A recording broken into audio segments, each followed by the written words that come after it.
Capítulo 23. Aomame. Ponga un tigre en su automóvil. Aomame se despertó pasadas las 6 de la mañana. Era un día hermoso y despejado. Preparó café en la cafetera, hizo unas tostadas y se las comió.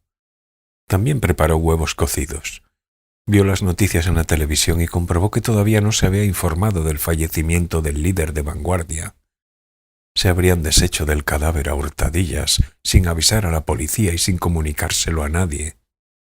En ese caso no tenía nada que objetar, no era un asunto importante. Un muerto era un muerto, independientemente de cómo se deshicieran de él. El hecho de que estaba muerto no iba a cambiar.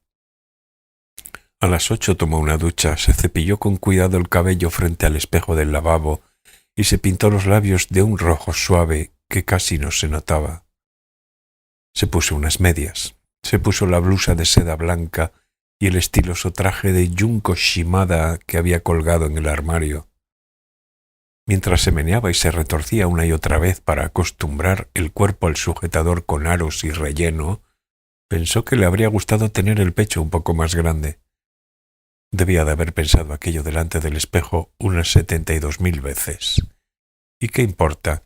Piense lo que piense, y cuantas veces lo piense, no deja de ser mi voluntad. ¿Qué problema hay en que lo piense una vez más después de 72.000 veces? Al menos mientras esté viva pensaré lo que quiera, como quiera y cuando quiera. Nadie va a protestar. A continuación se calzó los zapatos de tacón de Charles Jourdan. Aomame se colocó frente al espejo de tamaño natural que había en la entrada y comprobó que su vestimenta era impecable. Levantó levemente los hombros delante del espejo y pensó que se parecía a Faye Dunaway en El caso de Thomas Crown. En esa película interpretaba a una aguda investigadora de una agencia de seguros fría como un cuchillo. Era sexy, impasible, y los trajes de ejecutiva le sentaban de maravilla.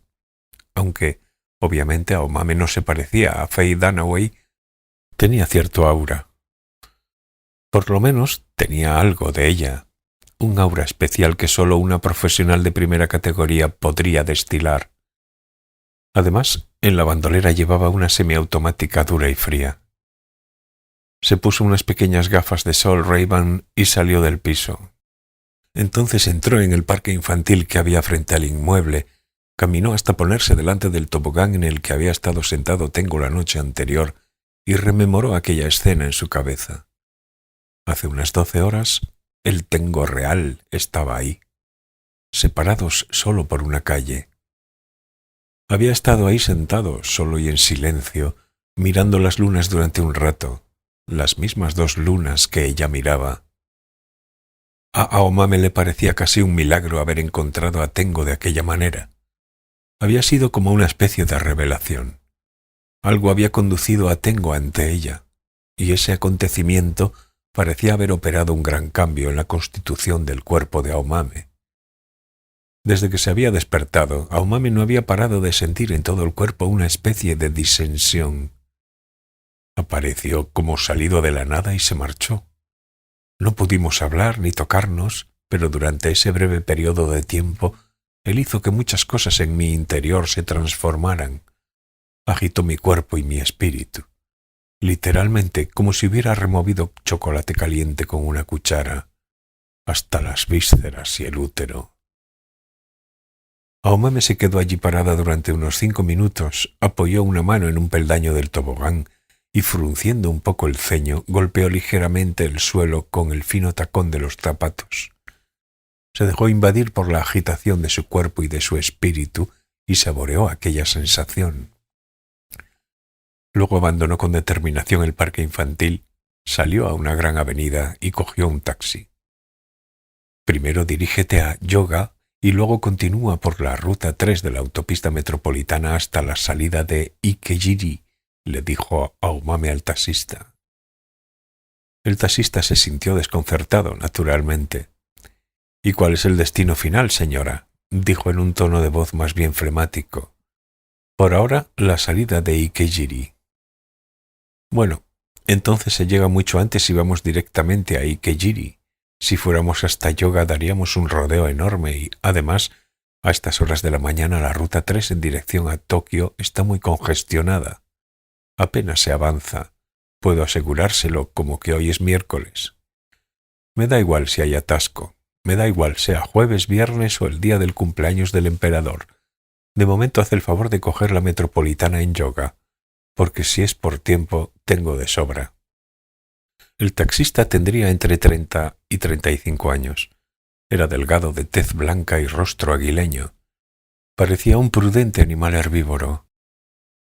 El mentón se le proyectaba hacia adelante, como las estatuas de piedra de la isla de Pascua. Por el espejo retrovisor miraba a Aomame a la cara. Intentaba captar en su semblante si a su clienta le faltaba un tornillo o si era una persona normal y corriente metida en algún lío. Pero eso no podía saberse así como así, sobre todo observando el reflejo de una figura en un pequeño espejo. Aomame cogió la cartera de la bandolera y sacó un novísimo billete de 10.000 yenes que parecía recién impreso delante de las narices del conductor. «Quédate con el cambio, no necesito recibo», dijo concisamente Aomame. «Quiero que hagas lo que te he dicho sin meterte en donde no te llaman. Primero ve a Yoga y allí coge la autopista metropolitana hasta Ikejiri. Supongo que el dinero será suficiente aunque haya atasco». «Ser suficiente, claro que lo es», dijo el taxista todavía con suspicacia. «Pero, ¿tiene usted algo que hacer en la metropolitana?»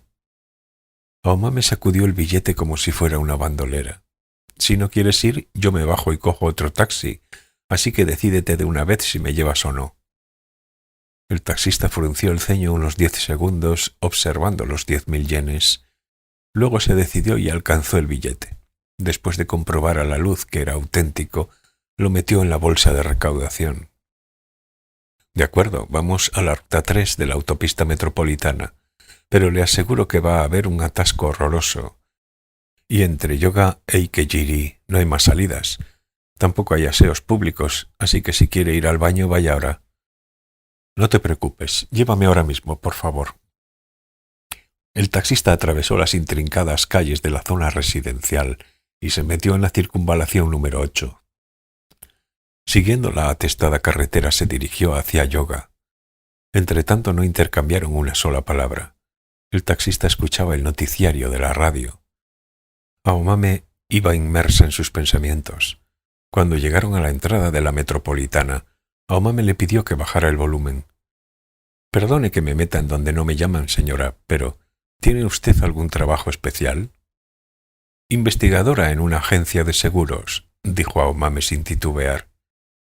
«Investigadora en una agencia de seguros», el conductor repitió con cuidado aquellas palabras, como cuando se prueba una comida que nunca antes se ha comido. «Demuestro casos de fraude con sumas aseguradas», le explicó Aomame. «Vaya», dijo el taxista sorprendido, «esa estafa o lo que sea tiene algo que ver con la ruta 3 de la autopista metropolitana, ¿no?» «Eso es. Como en esa película». «¿Qué película?» «Una película muy vieja, en la que sale Steve McQueen. ¿Cómo era? Me he olvidado del título». «El caso de Thomas Crown», dijo Aomame. Esa. Faye Dunaway hace de investigadora de una agencia aseguradora. Es una especialista en seguros contra robos. Y McQueen es un millonario que delinque por afición. Una película entretenida. La vi cuando estaba en el instituto. Me gustaba la banda sonora. Tenía clase». «Michel Legrand». Taxista tatareó los 4 primeros compases. Luego miró por el espejo retrovisor y volvió a inspeccionar detenidamente el rostro de Aomame. «Ahora que lo pienso, tiene usted un aire a Faye Dunaway en aquella época». «Muchas gracias», dijo Aomame, y tuvo que esforzarse para ocultar la sonrisa que afloró a sus labios. Como había predicho el taxista, en la ruta 3 de la autopista metropolitana en dirección a Tokio había un atasco increíble. La congestión empezaba ya apenas 100 metros después de entrar. Era algo alucinante, digno de aparecer en un muestrario de atascos. Pero eso era precisamente lo que Aomame deseaba. La misma ropa, la misma carretera, el mismo atasco. Era una pena que por la radio no emitieran la sinfonieta de Janáček y que la calidad del sonido no fuera tan buena como la de aquel Toyota Crown Royal Saloon, pero eso sería demasiado pedir. El vehículo avanzaba a paso de tortuga, encajonado entre dos camiones. Se detuvo en un punto durante bastante tiempo y luego, de pronto, avanzó otro poco. En el carril contiguo, el joven conductor de un camión de congelados estaba enfrascado en la lectura de un cómic mientras permanecía parado. En un Toyota Corona Mark II de color crema viajaba un matrimonio de mediana edad. Ambos miraban hacia adelante con cara seria, sin decir una sola palabra. Quizá no se habían hablado en todo el trayecto, o quizás estaban así porque habían hablado de algo. Aumame se recostó sobre el asiento y se sumergió en sus pensamientos, mientras el taxista escuchaba el programa de la radio. Tras llegar a duras penas a una señal que decía Komozawa, siguieron hacia Sanjin-Yaya arrastrándose como un caracol. De vez en cuando, Aomame alzaba la cara y contemplaba el paisaje por la ventanilla. Va a ser la última vez que vea esta ciudad. Me voy lejos de aquí. Pero que pensara eso no quería decir que sintiera cariño alguno por la ciudad de Tokio. Los edificios que bordeaban la autopista eran espantosos y estaban negros por el efecto de los gases de escape de los vehículos. Además, por todas partes había llamativos paneles publicitarios. Aquel paisaje la deprimía. ¿Por qué tenía que construir la gente lugares tan opresivos? Tampoco se trataba de que hasta el último rincón del mundo fuera hermoso, pero ¿acaso no sería mejor que las cosas no tuvieran que llegar a ser tan feas? De pronto, por fin tuvo a la vista aquel sitio familiar. Era el lugar en el que se había bajado del taxi la vez anterior. El enigmático taxista de mediana edad le había explicado que allí había unas escaleras de emergencia. Más adelante se veía un gran panel publicitario de la petrolera Esso. El tigre sonreía de oreja a oreja con la manguera de un surtidor de gasolina en la mano. El mismo panel de aquel día. Ponga un tigre en su automóvil. De repente Aomame se dio cuenta de que tenía la garganta reseca. Tosió y metió la mano en el bolso bandolera para sacar unos caramelos para la tos con sabor a limón. Se llevó uno a la boca y volvió a guardar la caja en el bolso. De paso, agarró con fuerza la empuñadura de la Heckler & Koch que estaba dentro del bolso. Confirmó su dureza, su peso. Sí, está bien, pensó Aomame. Luego el coche volvió a avanzar un poco. «Pásate al carril de la izquierda», le dijo Aomame al taxista. «Pero por el de la derecha el tráfico es más fluido», objetó el taxista pacíficamente. «Además, la salida para Ikejiri está a la derecha, así que pasarnos a la izquierda sería complicar las cosas». Aomame no admitió las objeciones. «Da igual, tú métete a la izquierda». «Como usted diga», el taxista se dio por vencido. Sacó la mano por la ventanilla e hizo señales al camión de congelados que había detrás. Tras cerciorarse de que el camionero lo había visto, metió el morro del coche y se cambió al carril de la izquierda. A continuación avanzaron unos 50 metros y todos los vehículos se detuvieron. «Voy a bajarme aquí. Abre la puerta». «¿Bajarse?», preguntó el taxista estupefacto. «¿Se va a bajar aquí?» «Claro, me bajo aquí. Es aquí donde tengo ese asunto pendiente». «Pero señora, estamos en medio de la autopista. Es peligroso y bajándose no tiene ningún sitio a donde ir. Ahí al lado hay unas escaleras de emergencia, así que no te preocupes». «¿Unas escaleras de emergencia?» El taxista sacudió la cabeza. «No sé si las hay o no, pero si en la empresa se enteran de que he dejado bajar a un cliente en este sitio, se me van a echar encima. Hasta me llamarán la atención los de la empresa que gestiona la autopista metropolitana. Por favor, no me haga esto. Mira, tengo algo pendiente y debo bajarme aquí». Aomame sacó otro billete de 10.000 de la cartera y se lo ofreció al taxista sujetándolo con la punta de los dedos. «Siento tener que pedírtelo, pero aquí te doy esto por las molestias, así que no digas nada y déjame bajar, por favor».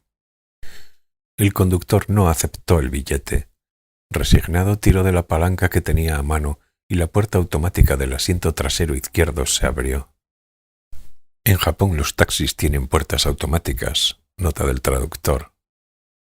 «No necesito ese dinero. Basta con lo que me ha dado al principio, pero haga el favor de andar con cuidado.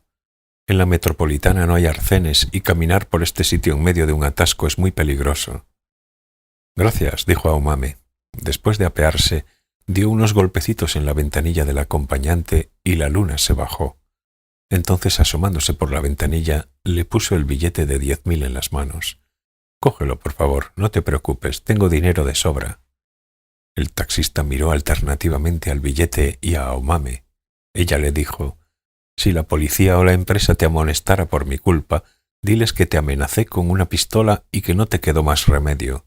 Así seguro que no te dirán nada». El taxista parecía no entenderla, que le sobraba el dinero. ¿Amenazarlo con una pistola? Con todo aceptó el billete. Debía de tener miedo de que le hiciera alguna barbaridad si lo rechazaba. Igual que la otra vez, se dirigió a Shibuya caminando entre el muro lateral y los vehículos del carril izquierdo. Habría unos 50 metros de distancia. La gente la observaba incrédula desde los coches, pero ella caminaba majestuosamente sin importarle lo más mínimo, dando pasos grandes y con la espalda recta, como una modelo en una pasarela de París. El viento mecía su cabello. Un coche grande que pasó a toda velocidad por el carril contrario sacudió el pavimento de tal manera que parecía que lo hubiera inflamado. El panel de Esso fue aumentando de tamaño y poco después Aomame llegó al espacio de estacionamiento para emergencias. El paisaje que la rodeaba no había cambiado desde la última vez. Allí estaba la verja metálica y a su lado la cabina amarilla con el teléfono de emergencia. «Este es el punto de partida de 1584», pensó Aomame. «Desde que bajé a la ruta 246 por estas escaleras, mi mundo se ha transformado. Por eso voy a volver a bajarlas. La última vez fue a principios de abril y yo llevaba un abrigo beige. Ahora estamos a principios de septiembre y hace demasiado calor para llevar abrigo, pero, excepto el abrigo, voy vestida de la misma manera que aquel día. La misma vestimenta que cuando maté a aquel hijo de puta que trabajaba en el negocio petrolero. Un traje de Junko Shimada y unos zapatos de tacón de Charles Jourdan. Una blusa blanca, medias y un sujetador blanco de aros. Con la minifalda arregazada, salté la verja y luego bajé las escaleras de emergencia. Voy a hacerlo otra vez, por pura curiosidad. Quiero saber qué ocurrirá si hago lo mismo en el mismo lugar y vestida de la misma forma. No lo hago con la idea de salvarme, no le tengo ningún miedo a la muerte. Llegada la hora, no vacilaré ni un instante. Puedo morir con una sonrisa en la cara. Pero Aomame no quería morir ignorante, sin llegar a comprender cómo se había originado todo. Quiero intentarlo todo. Si fracaso me daré por vencida, pero haré todo lo posible hasta el último momento. Es mi manera de vivir. Aomame saltó la verja metálica y buscó las escaleras de emergencia, pero allí no había escalera alguna. Daba igual cuántas veces mirase, las escaleras de emergencia habían desaparecido. Aomame se mordió el labio y torció el gesto. No se había equivocado de lugar. Aquel era sin duda el espacio de aparcamiento de emergencia. Era el mismo paisaje y tenía ante sí la publicidad de Esso. En el mundo de 1984, allí existían unas escaleras de emergencia. Aomame las había encontrado fácilmente, tal y como el extraño taxista le había indicado. Había saltado la verja y había podido descender las escaleras. Pero en el mundo de 1584, esas escaleras no existían. La salida estaba bloqueada. Después de relajar de nuevo las facciones de su rostro desfigurado, Aomame miró atentamente a su alrededor y luego volvió a alzar la vista hacia el panel publicitario de Esso.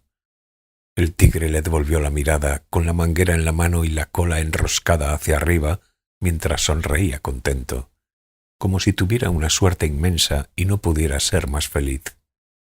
Natural, pensó Aomame. Sí, lo sabía desde el principio. En la suite del Hotel Okura, el líder se lo había dicho claramente antes de morir a manos de ella. La puerta para entrar en este mundo solo se abre en una dirección. Y sin embargo, Aomame había tenido que comprobarlo con sus propios ojos. Así era su naturaleza, y lo comprobó. Fin. La demostración había terminado. Quod erat demonstrandum. Aomame se apoyó contra la verja y miró al cielo. Hacía un tiempo estupendo. Sobre un fondo azul flotaban unas cuantas nubes largas y delgadas. La visibilidad del cielo permite ver hasta muy lejos. No parece el cielo de la metrópoli. La luna, sin embargo, no se ve por ninguna parte. ¿Dónde se habrá metido? Bah, la luna es la luna. Yo soy yo. Tenemos nuestras respectivas vidas y planes. Faye Dunaway probablemente habría sacado un cigarro fino y se lo habría encendido con un mechero, entornando con elegancia los ojos. Pero Aomame no fumaba, ni tenía cigarro su mechero. Dentro de la bandolera solo llevaba los caramelos de limón para la tos. Eso, más la semiautomática de 9 milímetros hecha de acero y el picahielos de fabricación especial que había clavado en la nuca de unos cuantos hombres. Ambos más letales, seguramente, que el tabaco. Miró la fila de vehículos que se extendía en pleno atasco. Desde el interior de los vehículos la gente la observaba con curiosidad. Era natural. No todos los días se veía a una ciudadana caminando por la autopista metropolitana, sobre todo a una mujer joven, y encima vestida con minifalda y zapatos de tacón fino, unas gafas de sol verdes y una sonrisa en los labios. A quien no mirase tenía que pasarle algo. La mayoría de los vehículos parados sobre el asfalto eran camiones de mercancías. Muchos de los productos eran transportados de distintos lugares a Tokio. Seguramente los camioneros habían conducido toda la noche y en ese momento estaban atrapados en medio del inevitable atasco matinal. Estaban asqueados, hartos y aburridos. Querían darse un baño, afeitarse y echarse a dormir. Era todo lo que deseaban. Simplemente miraban atónitos a Aomame como si mirasen a una criatura singular nunca antes vista. Estaban demasiado cansados como para relacionarse de manera dinámica con lo que fuera. En medio de aquellos camiones de mercancías había un Mercedes-Benz Coupé de color plateado, como un antílope perdido en medio de una manada de toscos rinocerontes. Parecía un coche nuevo, recién estrenado, y su preciosa carrocería brillaba con el sol de la mañana que acababa de salir. El color de los tapacubos y de la carrocería hacían juego. La ventanilla del asiento del conductor estaba bajada y una mujer bien vestida de mediana edad la miraba fijamente. Unas gafas de Givenchy. También se veía en sus manos al volante. Un anillo resplandecía. A primera vista parecía amable, y de algún modo parecía preocupada por Aomame. Se preguntaba qué hacía una mujer joven y arreglada sola en la autopista. ¿Qué pasaba? Llamó a Aomame. Si se lo pidiera, seguramente la llevaría a alguna parte. Aomame se quitó las Ray-Ban y las guardó en el bolsillo de la pechera. Entornando los ojos bajo la intensa luz matinal, se rascó un rato con los dedos las marcas que las gafas habían dejado a ambos lados de la nariz. Se pasó la punta de la lengua por sus labios resecos. Le supo un poco a barra de labios. Miró al cielo despejado y luego, por si acaso, miró al suelo. Abrió el bolso bandolera y sacó lentamente la Heckler & Koch. Dejando caer el bolso a sus pies, liberó las manos. Con la izquierda le quitó el seguro a la pistola, tiró de la corredera hacia atrás y envió una bala a la recámara con una serie de movimientos ágiles y precisos. Un gratificante ruido resonó a su alrededor. Agitó ligeramente la mano y verificó el peso de la pistola. A los 480 gramos de pistola se le añadía el peso de las 7 balas. Tranquila, las balas están cargadas. Notaba la diferencia de peso. Sus labios rectos todavía sonreían. La gente observaba los movimientos de Aomame. A nadie le sorprendió verla sacar una pistola de la bandolera. Por lo menos la sorpresa no se reflejaba en sus rostros. Quizá no creyeran que fuera una pistola de verdad. Pero lo es, pensó Aomame. A continuación Aomame levantó la empuñadura de la pistola y se introdujo el cañón en la boca. Apuntaba directo al cerebro, al laberinto gris que alojaba a su mente. La oración le salió de forma automática, sin pensar. La recitó rápidamente con el cañón en la boca.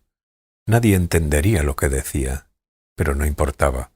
Bastaba con que la escuchara Dios. Cuando era pequeña apenas comprendía qué significaban, pero aquellas palabras calaban hondo en ella. Antes del almuerzo en el colegio tenía que rezar, sola, pero en voz alta. No le importaban las miradas curiosas y las burlas de la gente a su alrededor. Lo que importa es que Dios te está viendo. Nadie puede librarse de su mirada. El gran hermano te está viendo. Padre nuestro que estás en el cielo, santificado sea tu nombre, venga a nosotros tu reino, perdona nuestras ofensas y bendice nuestro humilde caminar. Amén.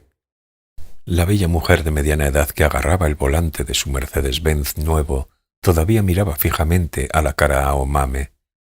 Parecía no comprender qué sentido tenía la pistola que ésta sujetaba en la mano, al igual que el resto de la gente.